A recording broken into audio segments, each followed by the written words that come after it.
Welcome to PDP math daily class YouTube channel में आपका स्वागत है। और मैं प्रदीप सर क्लास लेके आए हुए अनुपात और समानुपात रिलेटेड कुछ महत्वपूर्ण क्वेश्चन जो आपके लिए काफ़ी महत्वपूर्ण है। तो बच्चों देखें क्या कहा रहा है कि दो संख्याएं ज्ञात कीजिए जिसका योग 100 और अनुपात 3:2 है।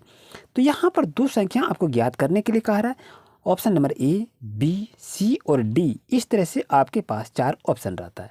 तो इसको बनाएंगे कैसे, चलिए इसको देखते हैं बेसिक कॉन्सेप्ट से।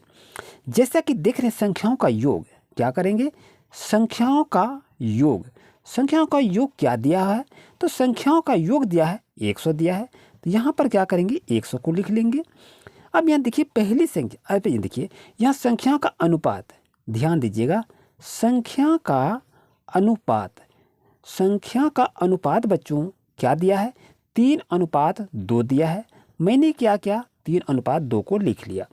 अब जैसा कि देखें पहली संख्या निकालना है, तो पहली संख्या जब हम निकालेंगे तो कैसे निकालेंगे, तो यहाँ पर यदि दोनों को आपस में जोड़ते हैं अनुपात को तो कितना होगा, तो 3 और 2 को जोड़ेंगे तो आपका 5 हो जाएगा। तो यहाँ पर क्या करेंगे, हम 5 को लिखेंगे। और ये पहली संख्या आपका ये हो गया और दूसरी संख्या ये हो गया। तो पहली संख्या निकालेंगे तो इसको यहाँ पर लिख लेंगे, यहाँ पर 3 को मैंने लिखा। अब यहाँ पर गुना किस तरह से करेंगे, 100 जो योग होता है 100 से करेंगे। तो यहाँ पर क्या करेंगे, 20 पंचे आपका 100 हो जाएगा। और ये 20 और 3 से गुना करेंगे तो कितना हो जाएगा, आपका 60 हो जाएगा। यानी पहली संख्या आपका क्या आ गया, 60 आ गया। और यहाँ कह रहा है दो संख्या निकालने के लिए, तो दूसरी संख्या क्या निकलेगा, तो वो भी हम देख लेते हैं। दूसरी संख्या, तो दूसरी संख्या क्या आपका है, 2 आपका है। तो यहाँ पर क्या करेंगे, 2 को लिख लेंगे। और नीचे में क्या कुल संख्या आपका होता है, तो कुल संख्या को नीचे में लिखेंगे। और गुना कितना से करेंगे, 100 से करेंगे।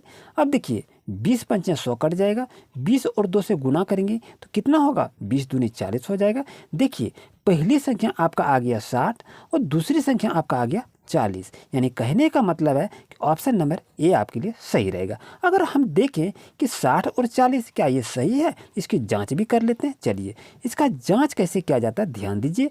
यहाँ कार्य दो संख्याएं ज्ञात कीजिए जिसका योग 100 है।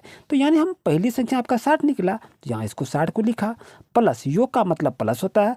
और दूसरी संख्या क्या निकला, 40, दूसरी संख्या को मैंने 40 को लिखा। 60 और 40 को जोड़ेंगे तो कितना होगा, 100 होगा। तो यहाँ पर देखिए यहाँ भी 100 आ गया और यहाँ भी 100 आ गया। इसका मतलब है ये जो मेरा आंसर जो निकला ये 100% सही है। अब चलते हैं क्वेश्चन नंबर नेक्स्ट पर। जैसे कि देख रहे प्यारे बच्चों, नेक्स्ट क्वेश्चन आपके पास है, सुलेखा और सविता के बीच 100 रुपया को 2:3 में बांटना है।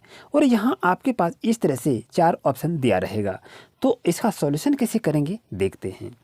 जैसा कि इसको देखें, हम बेसिक कॉन्सेप्ट बता रहे हैं। अनुपात यहाँ पर क्या दिया हुआ है, अनुपात आपका 2:3 है। तो यहाँ पर लिख लेंगे 2:3।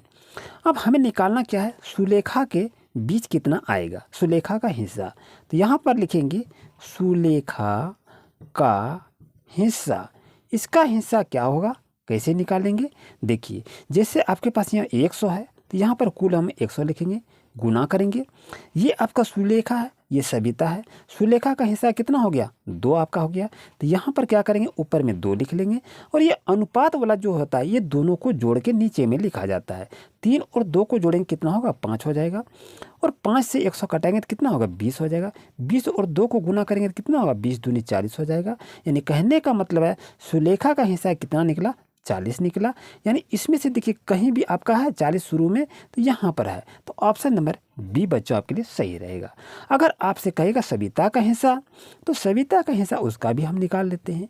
तो सविता का हिस्सा का यदि हम देखते हैं तो उसका हिस्सा क्या है, अनुपात में 3 आपका है। तो यहाँ पर क्या करेंगे, 100 लिखेंगे, गुना 3 लिखेंगे और नीचे में 5 लिखेंगे।